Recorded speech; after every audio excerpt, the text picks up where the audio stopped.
এই যে মা কাকিমা কাকু জেঠু দাদু, শোনো, তোমাদের জন্য একটা ভালো কথা বলার আছে। Good news. সেটা হচ্ছে সামনে ভোট। বুঝতে পারছি কি বলেছি? ভারতীয় জনতা পার্টি নেতারা তোমাদের বাড়িতে বাড়িতে আসবে। বুঝলে? বলবে যে আমাদেরকে ক্ষমতায় নিয়ে আসো, দেখবে আমরা যে লক্ষ্মী ভান্ডারটা বাড়িয়ে দেবো।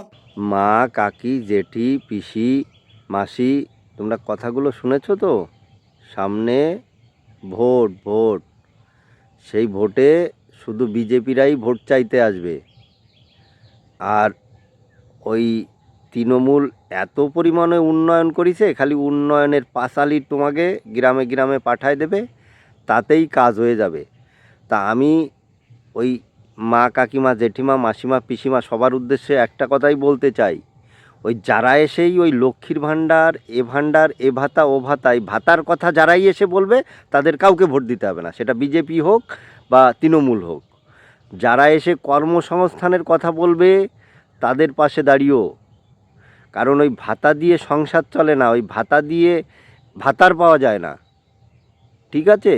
আর তোমার ওই ঘরের শিক্ষিত সন্তানটাকে যদি বিয়ে দিতে হয়, কর্মসংস্থানের দরকার হয়, তাহলে কর্মসংস্থানের কথা যারা এসে বলবে তাদের পাশে গিয়ে দাঁড়িয়েও, আর ভোটটা তাদেরই দিও। আর ভাতা দিয়ে সলডারে বিয়ে দেওয়া যায় না। সলডারে যদি বিয়ে দিতে হয়, আগেই ওই শুনবে নে কী করে, ঠিক আছে? তা এইসব পাগলি ছাগলির কথা শুনে লাভ নাই।